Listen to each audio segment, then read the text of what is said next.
మనము బిట్‌కాయిన్ అనేది ఎప్పుడో ఇన్వెస్ట్ చేసుంటే ఈరోజు మనం రిచ్ అయ్యేవాళ్ళం కదా!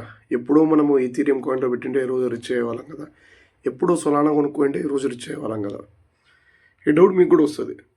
పోయిన few years back gold rate కూడా చాలా తక్కువ ఉంది. బిట్‌కాయిన్ తక్కువ ఉంది. ప్రతీదీ తక్కువ ఉంది. బట్ అప్పుడు మనం ఏమి యాక్షన్ తీసుకోలేదు. అండ్ ఆల్సో దాని రియాక్షన్ ఏంటంటే మనం ఇంకా ఇలాగే ఉండిపోయాం. గైస్ ఇదే సేమ్ ఎగ్జాక్ట్‌గా రిపీట్ అవుతది చూడండి. ఎందుకంటే ప్రతిసారి ఏదో ఒక కాయిన్ వచ్చినప్పుడు, లేకపోతే ఏదైనా ఒక ప్రాజెక్ట్ వచ్చినప్పుడు, మనలాంటి వాళ్ళకేంటంటే డబ్బులు పెడితే అవి వెళ్తాయా? లేకపోతే అవి వెళ్ళిపోతాయి, లేకపోతే లాస్ వస్తుంది, టోటల్‌గా డౌన్ అయిపోతుందని చెప్పేసి ఒక భయం ఉంటది. కానీ లాంగ్ టర్మ్ కోసం మనం ఆలోచిస్తే డెఫినెట్‌లీ మనకంత భయం ఉండదు. ఎందుకంటే మనం డైలీ దాన్ని చూసుకోవాల్సిన అవసరం ఉండదు. అలాంటి చాయిసే ఇప్పుడు కూడా వచ్చింది మనకు. ఏంటంటే కొన్ని కాయిన్స్ అనేవి ఉన్నాయన్నమాట. వీటిని మీరు కొనిపెట్టుకుంటే ఫ్యూచర్‌లో డెఫినెట్‌లీ చాలా వర్త్ అయితే ఉంటుంది. అండ్ ఆల్సో కాయిన్స్ ఏంటి అండ్ ఆ కాయిన్స్ ఎందుకు కొనాలని చెప్పేసి మన టెలిగ్రామ్‌లో కూడా నేనైతే పోస్ట్ చేశాను. డెఫినెట్‌లీ మీరైతే చూడండి.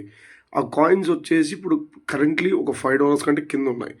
ఈ కాయిన్స్‌ని మీరు కొనేసి పెట్టుకుంటే డెఫినెట్‌లీ ఫ్యూచర్‌లో హై రిటర్న్స్ అయితే మీరు చూడొచ్చు. అండ్ ఆ కాయిన్స్ ఏవో తెలుసుకోవాలంటే డెఫినెట్‌లీ మన టెలిగ్రామ్ ఛానల్‌ని ఫాలో అవ్వండి.